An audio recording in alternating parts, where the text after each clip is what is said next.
अॼु मुंहिंजे हथ में जेको ही किताब मौजूदु आहे इन जो नालो आहे लाड़काणी जो दरवेश फ़क़ीर अबुल ख़ैर। फ़क़ीर अबुल ख़ैर साईं जेके तालिब हक़ लाइ पंहिंजे फ़ुक़रा जे लाइ जेके नसीहतूं फरमायूं उन्हनि मां कुझु हिकिड़ो चैप्टर बयानु कयूं था। पाण फरमाइनि था त जेके इंसान जा दुश्मन आहिनि, यानी जेको तालिब हक़ पंहिंजी मंज़िल परवान नथो चढ़े उन जा जेके दुश्मन आहिनि उहे उनखे चढ़नि नथा ॾियनि। जेके उन जे राह में रुकावट आहिनि उहे 10 फरमाइनि था त जेकॾहिं उन 10 खे नज़र में रखंदो त उन लाइ मंज़िल आसान थी पवंदी, मुराक़बो आसान थी पवंदो, ज़िक्र फ़िक्र करणु आसान थी पवंदो, ज़िंदगी गुज़ारणु आसान थी पवंदी। पाण फरमाइनि था त पहिरियां ई दुश्मन खे नोटिस में वठिबो। जॾहिं दुश्मन खे नोटिस में वठिबो त भई हीअ असांजा दुश्मन आहे, पोइ उन जी चाल चलत खां माण्हू ख़बरदार रहंदो, बाख़बर रहंदो, पोइ वञी पाण खे उन खां महफ़ूज़ रखंदो, पंहिंजी प्रोटेक्शन करे सघंदो। जॾहिं नोटिस में ई न वठंदो त बाक़ी कम त सभु रहिजी वेंदा पंहिंजी जाइ ते। सो साईं जन फरमाइनि था, फ़क़ीर साईं अबुल ख़ैर जन फरमाइनि था त इंसान जा तालिब हक़ जा दुश्मन जेके आहिनि उहे 10 आहिनि। पहिरियों उन्हनि में हिर्स आहे, ॿियो बुग़्ज़ ऐं हसद आहे, टियों लालच आहे, चौथों कावड़ आहे, पंजों शहवत आहे, छहों नफ़्स आहे, सतों शैतान आहे, अठों तकब्बुर आहे, 9 पेट आहे ऐं 10 ज़ाल आहे। फरमाइनि था त जेकी आख़िरत में इंसान खे कामयाबी मिलंदी, जन्नत नसीब थींदी, उहा हिन अंदरूनी गुनाह खे छॾण ते थींदी। जॾहिं अंदरूनी गुनाह ते हुनजो कंट्रोल हूंदो त ॿाहिरियों गुनाह हुन खां सरज़द न थींदो। ॿाहिरां जेको बि थिए थो उहो अंदरूनी हिननि बीमारियुनि जो असरु आहे। जेकॾहिं अंदरूनी बातनी बीमारी उन जे अंदरि नाहे त ॿाहिरि बि उन खां को गुनाह न थींदो। हीअ दुनिया में जेके बि जुर्म थियनि था, गुनाह थियनि था, उन्हनि सभिनी जो ताल्लुक़ हिननि 10 बीमारियुनि सां आहे। फरमाइनि था त हिननि 10 बीमारियुनि ते कंट्रोल कंदव त उन खां पोइ तव्हांजी ज़िंदगी में जेके ॿाहिरियां गुनाह आहिनि उहे सरज़द न थींदा। हूअं बि क़यामत में जेका पुछा थींदी उहा गुनाह जी थींदी त तो गुनाह छो कयो। इहा पुछा न थींदी त तो नेकी छो न कई, न, बल्कि फरमाइनि था त तव्हां खां पुछा जेका थींदी उहा थींदी त तव्हां गुनाह छो कयो। हाणे हिकु हिकु जी थोरी थोरी वज़ाहत करियो। पहिरियों उन्हनि मां जेको हसद आहे, जंहिंजे लाइ हदीस मुबारक में मौजूदु आहे त हसद नेकिन खे ईअं खाई थो वञे जीअं बाहि काठियुनि खे। तो फरमाइनि था त हसद ख़तमु करण जो तरीक़ो इहो आहे त तव्हां वास्ता घटायो पंहिंजा। जॾहिं तव्हां पंहिंजा वास्ता पैदा कंदव त फितरत इंसान जी इहा आहे त उहो वास्तो पाण खां मथ भरे माण्हू सां रखंदो आहे। जॾहिं हुन सां पंहिंजो जेको हसद आहे उहो पैदा कीअं थो थिए, चवंदा त 2 ॻाल्हियुनि जे करे पैदा थो थिए। हिकु इहो त इहा शइ हुन वटि छो आहे, भई ॿिए जी ॻाल्हि आहे त उन पंहिंजे मथे में सूरु छो आहे। यानी पहिरियों हसद इहो तो इन करे पैदा थो थिए त भई हीअ शइ ॿिए वटि छो आहे, ऐं ॿियो हसद इन करे पैदा थींदो आहे त हीअ माण्हू वॾाई छो थो करे। हालांकि इहे ॿई जेके शयूं त ॿिए जूं आहिनि, ॿिए जो सूरु पंहिंजे मथे में थो विझे। पोइ इहो उनखे ख़तमु करण जो तरीक़ो इहो आहे त ध्यानु पंहिंजे अंदरि आणियो ऐं ज़िक्र फ़िक्र सां टूचन जो थींदो न त ॿिए ॾांहुं ध्यानु हटी वेंदो पंहिंजो पाण। ॿियो नंबर आहे कावड़। कावड़ इहो फरमाइनि था त इंसान जो कबी तरीन फ़ेल आहे। वरी हज़रत इमाम ग़ज़ाली रहमतुल्लाह अलैह जन फरमाइनि था त कावड़ इंसान जे अंदरि हिकु बारूद जे मिसल हिकिड़ो पावर आहे। अल्लाह ताला इंसान खे जेका कावड़ जी दौलत ॾिनी आहे उहो उनजो दिफ़ा आहे उहो हिकिड़ो बारूद जे मिसल आहे, हथियारनि जे मिसल आहे। हथियार इंसान जी हिफ़ाज़त लाइ अलाह साईं पैदा कयो आहे, उनजो इस्तेमालु ग़लति थो थिए। जंहिंजे करे इंसानु नुक़सान थो करे। तो साईं जन फरमाइनि था त कावड़ इंसान जो कबी फेल आहे। उहो घणे विर्द वज़ीफ़े पढ़ण सां ऐं ध्यानु घणे टिकाइण सां जेको आहे उहो घटिजी वेंदो आहे। ऐं खाधे घणे खाइण सां ऐं विर्द वज़ीफ़े न पढ़ण सां कावड़ वधी वेंदी। उन खां पोइ जेको कावड़ आहे न, उन जो सबबु ॿुधाइनि था त जॾहिं फरमाइनि था त उनखे तव्हां हल कीअं कयो, कावड़ खे इलाजु उनजो ॿुधाइनि था। इलाजु फरमाइनि था त कावड़ खे ख़तमु करण जो तरीक़ो इहो आहे त जंहिं बि ॻाल्हि ते तव्हांखे कावड़ अचे न, त तव्हां पंहिंजे अंदरि सोच वीचार कयो। सोच वीचार कयो त भई मूंखे जो कावड़ आई ॿिए जी ॻाल्हि ते, त छा इहा बुराई मुंहिंजे अंदरि मौजूदु आहे? जेकॾहिं मौजूदु आहे त पोइ त भई तूं त हक़दार आहे न, कावड़ छो थो करे? पोइ उन शइ खे हटाए, उन बुराई खे हटाए। पर जेकॾहिं उहा बुराई तुंहिंजे अंदरि मौजूदु न आहे ऐं तोखे कावड़ अची वई आहे ॿिए जी कंहिं रवैये सां, त भई पोइ इहो उनजो हसद आहे न। जॾहिं बीमारी उनजी आहे त तूं पंहिंजे मथे में सूरु छो थो विझी? यानी फरमाइनि था त हीअ जेके बीमारियूं पैदा थियनि थियूं, इहे पंहिंजी नासमझी आहे हिकिड़े क़िस्म जी। ऐं जेको अॻियां अचे थो उहो आहे हिर्स। हिर्स छा आहे त हिर्स हिकिड़ी नफ़्स जी घुर आहे। उनजी घुर आहे त हीअ बि मूं वटि हुजे, हीअ शइ बि मूं वटि हुजे, हीअ शइ बि मूं वटि हुजे, हीअ बि मूं वटि हुजे। उनजे न मिलण ते परेशान थिए, इन जो नालो हिर्स आहे। हाणे फरमाइनि था त हिर्स मां जान छॾाइण जो इलाजु कहिड़ो आहे? त भई पंहिंजे नफ़्स सां ॻाल्हायो, पंहिंजे मन सां ॻाल्हायो त जेका शइ तुंहिंजे हक़ में बहितर आहे, जेका शइ तुंहिंजे हक़ में बहितर न आहे, इहा त तोखे ॼाण ई कोन्हे का त बहितर तुंहिंजे लाइ छा आहे, बहितर तुंहिंजे लाइ छा न आहे। जॾहिं इहा तुंहिंजी ॼाण ई तोखे इन शइ जी कोन्हे, त पोइ तुंहिंजी घुर ठहे बि कोन थी न।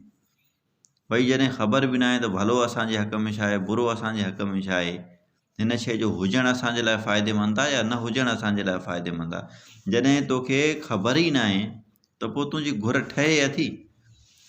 भई चङाई लङाई जी ख़बर बि न पए पोइ बि घुर रखे, इहा बेवकूफ़ी आहे हिकिड़ी। पंहिंजे नफ़्स सां ॻाल्हायो त भई चङाई लङाई सभु अलाह जे हथ में आहे, ख़ैर शर सभु अलाह जे हथ में आहे। जेका शइ असांजे हक़ में बहितर आहे अलाह ताला अता कंदो, जेका शइ असांजे हक़ में बहितर न आहे उहा अता न कंदो। इन ते त वरी वॾो तबसरो थी वेंदो, त उन ते इल्म कलाम में वॾा लंबा बहस थियल आहिनि। बहरहाल उन पासे नथा वञो। साईं जन फरमाइनि था त जॾहिं तव्हांखे ख़बर ई न आहे, नफ़्स खे थो ॻाल्हाए मुखातिब थी करे फरमाइनि था, त जॾहिं तोखे ख़बर ई न आहे त तुंहिंजे हक़ में छा बहितर आहे, त पोइ तुंहिंजो हिर्स तुंहिंजी घुर ठहे अथी? जॾहिं तव्हां ॻाल्हाईंदव त उहो ख़ामोश थी वेंदो। उन खां पोइ अचे थी लालच। फरमाइनि था त लालच इंसान जो कबी फेल आहे, कबी तरीन फेल आहे। इहा लालच इंसान खे ज़लील बि कराईंदी आहे। लालच इंसान खे जेको आहे सो कुते सां बि खाराईंदी आहे। पोइ फरमाइनि था त लालच जो जेको इलाजु आहे न, लालच जो इलाजु इहो आहे त उनखे शरीयत जे अहकामनि ते मज़बूत कयो। यानी अलाह ताला जंहिं शयुनि जी मना कई आहे उन्हनि खां रुकिजी वञो, जंहिंजो हुकुम कयो आहे उहो कयो। उन सां गॾु मुराक़बे खे ज़िंदगी जो हिसो बणायो, मुराक़बे ॾे ध्यानु ॾियो। जॾहिं तव्हां ध्यानु ॾींदव त हीअ जेका लालच आहे नफ़्स जो फेल आहे, इहो पंहिंजो पाण धीमो थी वेंदो, घटिजी वेंदो। हाणे वरी शहवत जो बयानु फरमाइनि था त जेका शहवत आहे इहा इंसान जे अंदरि हिकिड़ो फितरी अमल आहे। इंसान छा सभिनी जे अंदरि फितरी अमल आहे, जानदार जो फितरी अमल आहे। तो फरमाइनि था त शहवत हिकिड़ो लज़त जो मादो आहे। तो लज़त जेका बि आहे त उहो उन जे आॾो फितरत झुकी पवंदी आहे। इंसान लज़तुनि आॾो ई झुकंदो आहे ऐं लज़त खे छॾण वारो जेको आहे उहो ई कामयाबु सॾिबो आहे। सो हीअ लज़त जो जेको शहवत जो इंसान जे अंदरि जुज़ रखियलु आहे, इहो मादो इंसानी नसुल खे वधाइण लाइ रखियो वियो आहे। पोइ हिन शऊर सां, अकुल सां उनजो सही ऐं क़ानूनी तरीक़े सां इस्तेमालु जॾहिं कंदव त उनजो नतीजो इहो निकिरंदो त हीअ दुनिया बि तव्हांजे लाइ जन्नत बणिजी वेंदी ऐं उनजे एवज़ में अलाह ताला तव्हांखे कामयाबियूं अता कंदो। ऐं अलाह ताला जो ऐलान बि थियल आहे त जंहिं पंहिंजी ख़्वाहिश खे, लज़त खे छॾियो उनजे लाइ कामयाबी आहे। वनहन नफ्स अनिल हवा फ़इन्नल जन्नत फ़हियल मअवा। जन्नत मुराद फ़ौज़ुन अज़ीम, वॾी कामयाबी आहे। इलाज फरमाइनि था त शहवत खे सोच सम्झ सां नथो कंट्रोल करे सघिजे। उनजो तरीक़ो इहो आहे त तव्हां ज़िक्र फ़िक्र में ध्यान खे टिकायो। जीअं टिकाईंदो तव्हांजो ध्यानु शहवत जी तरफ़ हटी वेंदो, न त हीअ शहवत इंसान खे ज़लील करे माराईंदी आहे। उनखां पोइ वरी नफ़्स अचे थो। फरमाईंदा त जॾहिं अलाह ताला इंसान खे पैदा कयो, पोइ उनजे अंदरि जेको आहे रूह खे बि फूकियईं, पोइ उनजे अंदरि नफ़्स जो जुज़ बि दाख़िलु कयईं। पोइ उनजे अंदरि ॿिन्ही जे ख़्यालनि खे परखणु ऐं उनखे सम्झणु, नफ़ोमंद या नुक़सानमंद सम्झण लाइ अकुल विच में हिकिड़ो मुंसिफ़ विहारे। पोइ उन जॾहिं अकुल मां माण्हू कमु वठंदो न, त उनखे मालूम थी वेंदो त हीउ मुंहिंजो जेको ख़्यालु आहे उहो नफ़्स जो आहे, हीउ मुंहिंजो जेको ख़्यालु आहे इहो रूह जे तरफ़ां आहे। तंहिंजे करे माना नफ़्स खे सम्झण जे लाइ अकुल मां कमु वठिणो पवंदो, समझदारी मां कमु वठिणो पवंदो। ऐं इंसान जो अक़ल जेको आहे उहो नंढिड़ो आहे, जुज़ आहे, अकुल जुज़ आहे। जॾहिं उनखे ख़ुराक मिलंदी त उहो अकुल कुल थींदो, उहो मुकमल अकुल थींदो। उनजे अंदरि इदराक सम्झ इहा जॾहिं पैदा थींदी न, उहो सही फ़ैसिलो करे सघंदो। यानी जेको नफ़्स ऐं रूह जे विच में मुंसिफ़ रखियलु आहे, जज रखियलु आहे, उहो आहे अक़ल। हाणे अक़ल जेकॾहिं तव्हांजी नंढिड़ो आहे त नंढिड़ो फ़ैसिलो कंदो, जेकॾहिं उहो अक़ल कामिल आहे, मुकमल आहे, त उहो अक़ुल जेको आहे वॾो फ़ैसिलो सुठो समझदारी वारो कंदो। पोइ मालूम थियो त जेकॾहिं तव्हां ख़ुराक अक़ुल जी करियो था त पोइ तव्हांजो अक़ुल उहो सुठो फ़ैसिलो कंदो। पोइ नफ़्स खे सम्झण ऐं रूह खे सम्झण जे लाइ अक़ुल जी ख़ुराक करणी पवंदी, उहा आहे ज़िक्र फ़िक्र मुराक़बो। उनखां पोइ अचे थो शैतान। शैतान जेको आहे फरमाइनि था त उहो इंसान खां ॿाहिरियां गुनाह कराईंदो आहे, ऐं जेको अंदरियां गुनाह आहिनि उहो नफ़्स कराईंदो आहे इंसान खां। शैतान ऐं नफ़्स में इहो फ़र्क़ु आहे, पर नफ़्स जेको आहे उहो हलंदो शैतान जे इशारे ते आहे। पोइ उनजो इलाजु शैतान जो छा आहे, शैतान ते कंट्रोल करण जो फरमाइनि था त अल्लाह जे हुकुम खे पंहिंजे सरबजा यानी वॾी ख़ुशनूदी सां क़बूल करणु, उन जिन शयुनि खां मना कयो आहे अल्लाह ताला उन्हनि खां रुकिजी वञणु, पंहिंजे नफ़्स खे ज़ोरी उन शइ खां रोकणु, उते मोचड़ो कमु कंदो साईं जिन फरमाइनि था। उनखां पोइ फरमाइनि था तकबुर आहे इंसान जो दुश्मन। तकबुर जे लाइ फरमाईंदा त इहो पैदा कीअं थो थिए। पैदा थिए थो ज़ाहिरी घणी इबादत करण सां, पंहिंजी को तारीफ़ घणी करे उन सां तकबुर गुरूर पैदा थो थिए। इज़त घणी मिली वञे उन सां गुरूर पैदा थो थिए। दौलत घणी अची वञे, सुख घणो अची वञे, आसाइश घणी अची वञे त उन में अंदरि पंहिंजो पाण गुरूर पैदा थो थिए। पोइ जेके बुज़ुर्गान दीन आहिनि उन्हनि जो जेको शेवो आहे उहो आहे न तकबुर खे ख़तमु करणु। हिकिड़े बुज़ुर्ग जो मिसाल ॾेई फरमाइनि था त उन ॾिठो त उनजे मुरीद जे अंदरि गुरूर पैदा थी वियो घणो। पोइ मुरीद खे हुकुम कयईं त वञु फलाणी जॻह ते, उते हमाम में को शख़्स तड़ करे थो, उनजा कपिड़ा टंगिया बीठा आहिनि त उहे खणी भॼी आए। हीअ वियो उते वञी करे उहो ॾिठईं त हमाम में वाक़ई शख़्स को तड़ करे थो, उनजे ॿाहिरां उनजा कपिड़ा टंगिया पिया आहिनि। उहो कपिड़ा खणी वठी भॻो त सभिनी वठी ॿधी कुटे ज़लील ख़्वार करे खणी रवानो कयूंसि। पोइ आयो मुर्शिद जी दरबार में, चयो साईं हीअ कहिड़ो अमल हो, हिन जी ज़रूरत कहिड़ी हुई, मूंखे ज़लील करायो अथव। साईं जन फरमायो भई ॻाल्हि इहा आहे, मुर्शिद पाक उनजे फरमायो त तुंहिंजे अंदरि जेको गुरूर पैदा थियो न, उन गुरूर खे ख़तमु कयो वियो, ॿियो कुझु बि न आहे। न इन में न नफ़ो आहे न नुक़सानु आहे, कुझु बि न आहे। हे तुंहिंजे अंदरि जेको गुरूर पैदा थियो, तुंहिंजी का बि इबादत रंग न लाया। बुज़ुर्गनि जो फरमाना त जंहिंजे अंदरि तिर बराबरि बि वॾाई मौजूदु आहे, उनजे अंदरि इबादत रंग न लाहींदी आहे कॾहिं बि, इबादत जो तुको बि दाख़िल न थींदो आहे। त हीअ जेके ज़ाहिरी ठाठ बाट ऐं हरू भरू इज़त जो मिलणु आहे, या को तारीफ़ वेठो करे ख़ामख़ा, इहे नफ़्स जूं सभु ख़्वाहिशूं आहिनि। इहो न तकबुर जेको आहे, इहा नफ़्स जी वॾी ख़्वाहिश आहे। तकबुर मौजूदु हूंदे का बि इबादत रंग न लाहींदी। तंहिंजे करे जेको आहे सो पंहिंजो 24 कलाक पंहिंजे इलाजु हुनजो फरमाईंदा त 24 कलाक पंहिंजो पाण खे इबादत में रखो ऐं पाण खे घटि हाल में रखो, उत्तम हाल में न रखो। जेकॾहिं तव्हां उत्तम हाल में पाण खे रखंदव त तव्हांजे अंदरि मग़रूरी पैदा थींदी। तंहिंजे करे जेको आहे नबी करीम सल्लल्लाहु अलैहि वसल्लम जन फरमायो त मां ग़रीबत खे पसंदि थो कयां, ग़रीब थी रहण थो पसंदि कयां, आख़िरत में ग़रीब थी उथणु पसंदि थो कयां, इन खे तरजीह ॾींदुसि मां। त हीउ जेको पंहिंजे पाण खे हेठें हाल में रखणो आहे, इन सां इंसान जो गुरूर मरे थो। अलाह ताला जी ज़ात बाबरकात बि जॾहिं ॾिठो त न घणी इबादत जे करे शैतान जे अंदरि गुरूर पैदा थियो आहे, त पोइ हीउ इंसान खे पैदा तख़लीक़ करे ऐं शैतान खे हुकुम कनि हाणे हिन खे सजदो कर। त हीउ जेको गुरूर आहे न, इहो आजिज़ी न्याज़ी सां टुटंदो आहे, पोइ जेका शैतान खे नसीब न थी। पोइ फ़ुकरा जो इहो ज़ेवर आहे, आजिज़ी न्याज़ी, हर फ़क़ीर जी इज़त कर, इंसान जी इज़त कर, इज़त ई इज़त कर, पाण खे हेठि किराए। पहिरीं गुरूर खे टोड़ त पोइ इबादत रंग लाए। उन खां पोइ अचे थो बयानु पेट जो।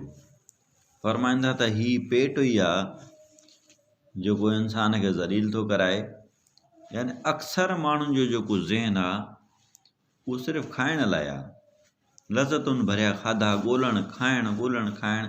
हिकिड़ो त दरवेश आहे इंडिया जो, उन पंहिंजे किताब में लिखियो त इंसान हे चटपटी खाधा छो थो ॻोल्हे, उनजी ज़रूरत न आहे, हुनखे बुख छितो न कयो आहे, उनजे करे पोइ लज़त भरियनि खाधनि जी उन आड़ में खाई थो वञे, वरना हुनजी ज़रूरत न आहे।